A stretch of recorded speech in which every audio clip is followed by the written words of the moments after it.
Hello everybody and welcome back to the one of the final 3 episodes of the Grim Dawn Newcomer's Guide. Today we're going to be talking about the Shattered Realm, which is one of the best options for endgame gear farming. We're still rocking the commando for this journey, so I will put a disclaimer on this video to start. With this build at its current state, clearing up to Shattered Realm 15 took about an hour and a half. So if you're going to start into the Shattered Realm on your own character, prepare for the time commitment on your first run. As far as our obligatory YouTube tickling, remember to shatter that like button, comment to your heart's content, and subscribe to this video realm for more fun times with yours truly. With all that out of the way, we can talk about the whole purpose of this video. And let's start with the most important thing about the Shattered Realm, the location. I'm sure you saw it just at the beginning of the video there, but you can find it in the last act of the game right inside the Conclave of the Three. All you have to do is go down to the town center and talk to Mazan, who is right on the right side of the altar in the middle of the map. Got it? Cool. Easy stuff out of the way. Let's talk about what the Shattered Realm actually is. The Shattered Realm breaks down into 3 maps called chunks, followed by an arena-style boss level. Once all 4 levels are completed, you've got yourself 1 shard down. And at that point, you can either continue to progress or tell Mazana that you're ready to cash out. But loot gain increases per shard, so it goes without saying that the farther you go, the better the rewards will be. By now, I'm sure you've noticed that there is a timer in the top right corner of the screen along with your shard and chunk counter. Since it's a countdown timer, you may also have noticed that you can add time to it. Time gets added by killing big enemies and big chains of smaller enemies, and the game will give you a banner to tell you how much time you've added depending on what you've killed. But really, as long as you're above 0, you're okay. Now I say that, but really, even if you let the timer hit 0, just like I do in this run, you're not going to die, you're not going to be forced out of the realm, you're just going to miss out on a couple extra chests at the reward zone once the run is completed. Now, if missing out on loot is a deal breaker for you, I could understand being anxious about the timer, but personally I could take it or leave it. Just more of a bench test for what your kit can do and keeping track of how fast you can clear. It's really the big uses for it. There are no item drops in the Shattered Realm itself, apart from things called Shattered Souls. Now, that will occasionally pop out of an enemy corpse, and it comes in one of 4 different varieties. The Shattered Soul is our regular, most common. Mighty Shattered Soul is the next up, a little bit more uncommon. Celestial Shattered Soul and Overwhelming Shattered Soul will provide progress to your chunk meter, getting you into the next chunk faster while providing a stacking buff that lasts for 18 seconds, I believe. And then when I say the progress meter for the chunk that you're in, you can see again in the top right-hand side of the screen, there is a little blue bar that is filling up. That will fill up more based on the type of Shattered Soul that you pick up. So you can get a decent boost to the progress meter up there, but the buff that you'll get for those 18 seconds is only going to do 2 things, but it does stack. So essentially it's going to charge up depending on the type of Shattered Soul you pick up or the number of Shattered Souls that you stack on top of each other. At maximum charge of the soul stacks, you are going to get 36% damage absorption and 96% to all of your damage. Based on the level of the soul that you pick up, you'll get a bigger number of charges, with the Overwhelming Shattered Soul taking up all 12 stacks for the 18 seconds. So if you find one of those, you're maxed out immediately, and then everything below that obviously will give you a lesser amount of the stack charges. Remember when I said it took me an hour and a half to get as far as I did? Well, you don't always have to start from the very first level. In fact, the more that you play the Shattered Realm, the more that you're going to want to use what are called Waystones. The blueprints for Waystones drop from chests in the treasure room once you've completed your run, depending on which level that you hit. You'll craft them, and when you are ready to start a new Shattered run, you'll give the Waystone to Mazan. There are 6 Waystones in total and will open anywhere from the 5th to the 210th shard. And then you can imagine with the amount of shard skipping that is possible, that it's pretty easy to start farming some pretty sweet loots. So whatever you do, don't sit on these waystones. Once you get them, they're stones after all, and they will definitely hurt your butt, but also skip ahead more so you don't have to waste a bunch of time like I did. So, since we've talked about the structure of the Shattered Realm, we can move on to some of the internal mechanics of the place, because it was never going to be as easy as clear one room and move on to the next.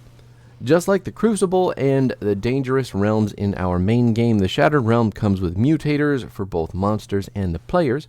Obviously, that's no different from how they operate in any other facet of the game, so there's not a whole lot to unpack there. But there is, however, a shrine system in place for the Shattered Realm.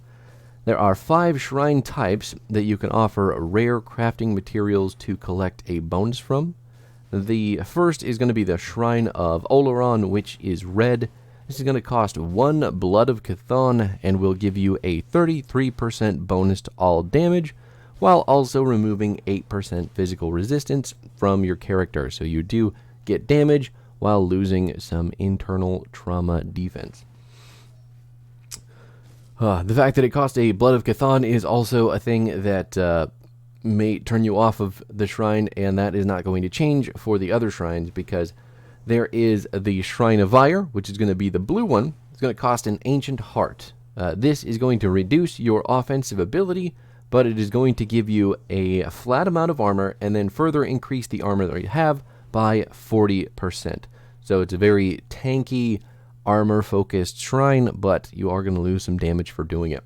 The Shrine of Ratosh is the green shrine, costs a Tainted Brain Matter, and will reduce your health by 8%, but after that you'll get 10% physical resistance and 30% to all of your other resistances. Big resistance shrine, not as good as, well, I won't say not as good, but different from the armor shrine, obviously. And you can stack these, so they do have a time limit on them, but if you are looking to pick up as many as possible, they do work together. Now, the Shrine of Azraka is the next and is yellow, which costs an Ethereal Mutagen. This will reduce your crit damage, but give you 60% resistance to crowd controls and 80% total speed reduction resistance. So if there is ever something that's trying to slow you down, you will have a huge resistance to that.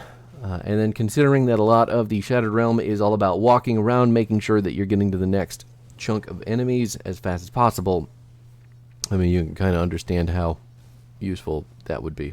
So, still, it's up to you whether or not you're going to pick it up. And then lastly, there is the Shrine of Death. This one costs an Ethereal Missive and will give you crit damage, offensive ability, 100% health and energy regeneration, and then it's going to balance out by taking 8% off of all of your resistances. So you are going to lose 8% off of everything that you've got, but if you've got, resistances over maximum, losing 8% may not be a whole big deal to you. I usually pass on the shrines just because I typically have a goal in mind when I make a run through the Shattered Realm, but if I were going for the endless cycle of how far can I go, I'd probably be a bit more liberal with the shrine usage. So the last thing on our list is the thing that everybody wants the most, the rewards. There's always going to be a loot at the end of every run in the form of chests, but there are actually specific items you can get only by playing in the Shattered Realm. The only way to do this is by hitting a specific floor and then talking to the vendor located in the loot room. So these rewards are one of the 4 pieces of the Shattered Guardian set. The first you'll pick up after the 20th shard, which is armor. The second is an amulet after shard 30. Shoulders are next and after shard 45. And then the helm is the last after shard 60. All of these items are going to cost anywhere from 100,000 to 140,000 iron. Iron is what we do in this game. For the piece of armor that you need, though, remember, it should be between 100 and 140. And then, once you've got the whole set completed, the bonuses that you get from it are going to be an 8% bonus to your health, 4 energy regen per second, 30% reduced crowd control durations, 25% resistance to life reduction, +2 to all of your skills, and finally an ability called Shatter Guard, which activates upon dropping below 50% health. At that point, you'll get a total damage mod of 24%, as well as 20% damage absorption. So really tanky, utility, strong armor set that doesn't require you to have a weapon to complete the set, so you could definitely find some legendary stuff out there to complement this set well, especially if you're looking for excuse me, if you're looking for some tanky bits like a one-hander or a shield, or even if you just wanted to go the route of having a two-hand weapon with some really tanky equipment on as well. That's really all there is to it, though. The Shattered Realm is an endless stream of increasing difficulty, built to let you channel your build into a single run for the maximum loot acquisition. Very similar to the Crucible, but since you have to walk around a lot more, it's a lot more difficult to keep your timer down. If you find yourself running out of time, one of the things you can do to maximize your efficiency is to remember where each map puts its portal to the next level.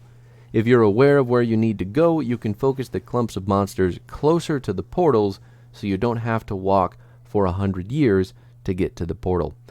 That is something I am figuring out more and more that I play the Shattered Realm, but it is a massive, massive, massive waste of time if the portal is on the next farthest point on the map where, from where you are. So, monster density also picks up the higher that you go in the Shattered Realm, so if it seems a little slow early on, just stick with it and push for those Waystones so you can get more impact for your grind.